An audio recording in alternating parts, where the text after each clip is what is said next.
प्रभु यीशु मसीह के नाम में आपको अनुग्रह, शांति और आशीष मिले। रेड क्रॉस एक इंटरनेशनल अंतर्राष्ट्रीय सोसाइटी है जो युद्ध में जो घायल सैनिक होते हैं, चाहे किसी भी युद्ध में किसी भी देश के, जहां पर रेड क्रॉस को आने देते हो, वो बिना किसी भेदभाव के सहायता देते हैं। और इसी उद्देश्य से इसका निर्माण हुआ था। और जहां कहीं भी ऐसी मानवीय पीड़ा होती है, उसको रोकने और कम करने के लिए रेड क्रॉस काम करती है ना। इनका और एक बड़ा प्रोग्राम है ब्लड डोनेशन का, मतलब लोगों से ब्लड डोनेट कराते हैं और जहाँ जहाँ ज़रूरत पड़ती है वहाँ पर उन ब्लड ग्रुप्स के अकॉर्डिंग ब्लड को, खून को सप्लाई करते हैं। और इनका उद्देश्य मुख्य रीति से जीवन और स्वास्थ्य की रक्षा करना है। तो मैं एक आर्टिकल पढ़ रहा हूँ जो किसी के द्वारा लिखा गया है, जिनका नाम रॉन है, और उसके अनुभव को और विचारों को हम इससे समझ सकते हैं और हमारे लिए क्या सीखना है ये समझ सकते हैं। तो ये मेरा अनुभव नहीं है, रॉन का अनुभव है जो मैं आपके सामने पढ़ रहा हूं। कई साल के लिए मैं समय समय पर खून डोनेट करता था और मेरा O+ ग्रुप है जो बहुत सारी इमरजेंसी सिचुएशंस में ज़रूरत पड़ता है, तो मैं समय समय पर अपना खून डोनेट करता था। ज़्यादातर बार जो रेड क्रॉस सेंटर था जहाँ पर मैं अक्सर जाया करता था मेरे दोस्तों को भी मिलने जो आसपास रहते थे, तो वहीं पर मैं अपना खून डोनेट करता था। लेकिन पिछले साल मैं अफ्रीका गया था, केन्या गया था किसी सेवा में। तो पूरे साल में जिस जगह पे खून देता था वहां पर मैं जा नहीं पाया। कई बार उनका रिमाइंडर आया, लेकिन मेरी जाने की क्षमता नहीं थी क्योंकि मैं देश के बाहर था और जहां पर मैं था मैं किसी और उद्देश्य से था जो मैं खून वहां पर दे नहीं सकता था। लेकिन पिछले शनिवार अक्टूबर 2 पूरा एक साल बीत चुका था और आज मैंने अपना खून दिया। उसी सेंटर पे जाके मैंने अपना खून डोनेट किया। और जब मैं इस प्रतिक्रिया से निकल रहा था तो मेरे विचार प्रभु यीशु मसीह ने जो खून दिया पूरे जगत के लिए, उस पर मेरे विचार जाने लगे कि जब कलवरी के क्रूस पर उसने अपना बलिदान दिया और उसका खून बह गया, तो मेरा मन उस पर मनन करने लगा। मेरे साथ आप भी विचार कीजिए कि मैंने तो सिर्फ 1 पाइंट खून दिया, 330 मिलीलीटर, आधा लीटर भी नहीं है। लेकिन प्रभु यीशु मसीह ने अपना संपूर्ण लहू मेरे और आपके पापों के लिए बहा दिया। मेरे खून में जहां तक मुझे समझ में आता है कोई ऐसा मेजर डिफेक्ट नहीं है। और बाद में किसी और व्यक्ति के, किसी और पेशेंट मरीज के सर्जरी के लिए या खून की कमी के लिए उपयोग किया जाएगा। लेकिन मुझे मालूम भी नहीं कि मेरे खून में कोई कमी हो सकती है, शायद हो भी सकती है।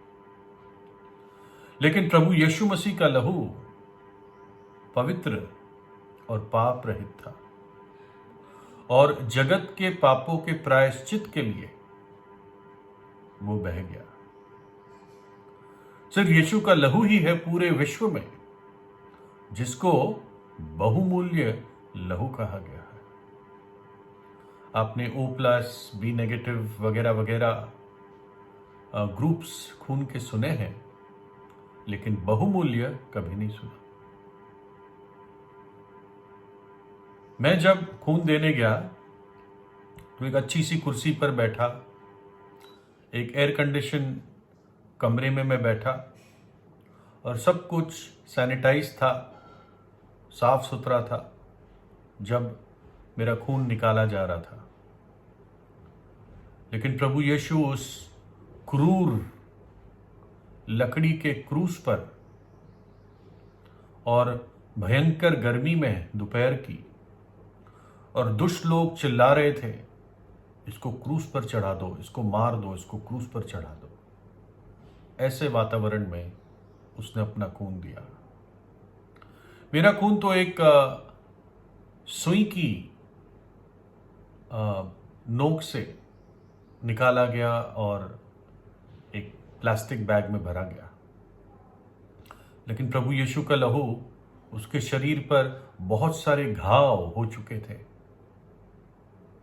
जिनके जरिए उसका लहू बह गया। बुरी तरह बेरहमी से उसको मारा गया, उसको हंटर लगाए गए और बुरी तरह उसके साथ व्यवहार किया गया, थप्पड़ मारे गए और फिर उसको क्रूस पर कीलों के जरिए टांग दिया गया।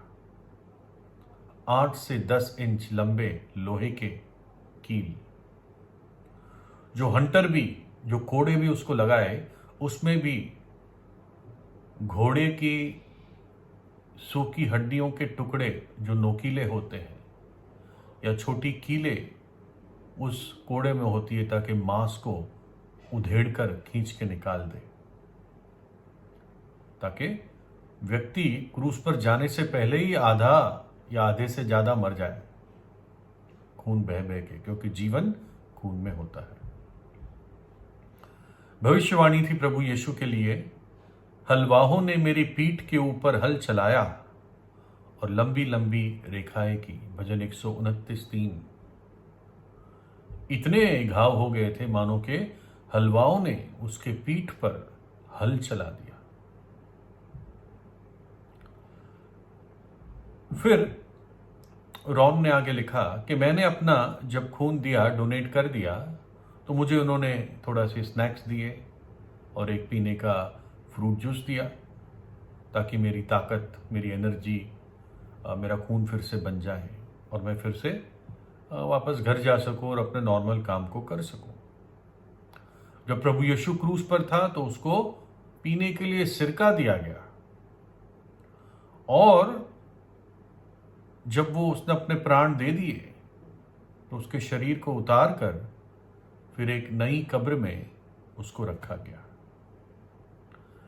मेरी तो योजना है कि आने वाले दिनों में भी जब तक मेरी क्षमता होगी मैं बार बार खून देता रहूंगा, ताकि और लोगों को काम आए। लेकिन प्रभु यीशु मसीह ने पूरे जगत की आवश्यकता के लिए एक ही बार अपना संपूर्ण लहू बहा दिया, और वही काफी है, वही काफी है। मैंने तो आज खून दिया, लेकिन 2000 वर्ष पहले, करीब 2020 वर्ष पहले अंदाजे से प्रभु यीशु मसीह ने अपना लहू बहा दिया, दे दिया, और उसके बाद जगत वैसा नहीं रहा। लोगों के जीवनों में बदलाव आया, और मेरी इच्छा है कि मेरे मित्र भी इस बदलाव को एहसास कर सके।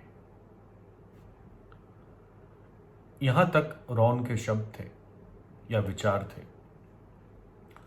फिर बाइबल से एक वचन पढ़ रहा हूं, इफिसियों 1:7 से, हमको उसमें यानी यीशु में उसके लहू के द्वारा छुटकारा, अर्थात अपराधों की क्षमा, उसके उस अनुग्रह के धन के अनुसार मिला है। यानी प्रभु यीशु मसीह पर जो विश्वास करता है पापी, उसको कम से कम, बहुत सारी आशीषें हैं, लेकिन कम से कम ये 2 चीजें प्राप्त होती हैं। पहली चीज छुटकारा। किस चीज से छुटकारा? पाप के बंधन से, पाप की ताकत से और शैतान की गुलामी से छुटकारा मिलता है। और ये छुटकारा का माध्यम क्या है? यीशु का लहू। कैसे होता है मुझे नहीं मालूम, विश्वास करने से होता है। मेरे शरीर में खून कहां कहां बहता है, कहां कहां जाता है, कितना जाता है, क्या करता है, मुझे नहीं मालूम है। लेकिन मैं ये देखता हूं कि खून जब तक मेरा बह रहा है शरीर में, मेरा हृदय पंप कर रहा है, तब तक मुझ में जीवन है। वैसे ही विश्वास करने वाले के लिए प्रभु यीशु मसीह का लहू उसको छुटकारा देता है। और दूसरी चीज, अपराधों की क्षमा, पापों की क्षमा, क्योंकि यीशु का लहू हमें सब पापों से शुद्ध करता है। जब एक पापी पश्चाताप करके विश्वास करता है तो यीशु का लहू ना केवल सब लेकिन हर प्रकार के पाप से शुद्ध करता है। यूहन्ना ने एक दर्शन देखा। इसके बाद मैंने दृष्टि की और देखो, हर एक जाति और कुल और लोग और भाषा में से एक ऐसी बड़ी भीड़ जिसे कोई गिन नहीं सकता था, श्वेत वस्त्र पहने और अपने हाथों में खजूर की डालियां लिए हुए परमेश्वर के सिंहासन के सामने और मेमने के सामने खड़ी है। मैंने उससे कहा, हे स्वामी, तू ही जानता है। उसने मुझसे कहा, ये वे हैं जो उस बड़े क्लेश में से निकल कर आए हैं। इन्होंने अपने अपने वस्त्र मेमने के लहू में धोकर श्वेत किए हैं। प्रभु यीशु को मेमना कहा गया है, परमेश्वर का मेमना, जो जगत का पाप उठा ले जाता है। ये वो लोग हैं जिन्होंने अपने वस्त्र मेमने के लहू में धोकर श्वेत किए हैं। आपके वस्त्र के बारे में आपने सोचा, कभी देखा? क्या वो दाग आप धोना चाहते हैं? है ना, एक गीत है, क्या तुम धुले हुए हो यीशु के लहू में? क्या तुम्हारे वस्त्र धुले हुए हैं? क्या वो श्वेत है या अभी भी दाग है? जो व्यक्ति पाप करता है उसकी आत्मा पर दाग लगता है, और वो दाग साबुन और पानी से नहीं जाता। सिर्फ प्रभु यीशु के लहू से वो दाग दूर हो सकता है। याद रखिए, वो सोता खुला हुआ है। कलवरी पर जो वो सोता खुला उस दिन, जिस दिन यीशु मसीह ने अपनी जान दी, वो सोता आज भी खुला हुआ है और बह रहा है, और पापी आकर वहां आसरा पा सकता है, वहां अपने आप को धो सकता है, नहा सकता है, शुद्ध हो सकता है, और हिम से भी ज्यादा श्वेत बन सकता है, क्योंकि उस लहू में, यीशु के लहू में वो सामर्थ है। तो इसलिए आइए और विश्वास से उस कलवरी के सोते में शुद्ध हो जाइए। प्रभु यीशु ने आपको प्रेम किया, इसलिए अपना लहू दिया, अपनी जान दे दी आपके लिए, और तीसरे दिन जी उठा। आज ही प्रभु यीशु से प्रार्थना कीजिए। प्रभु यीशु आपको आशीष दे।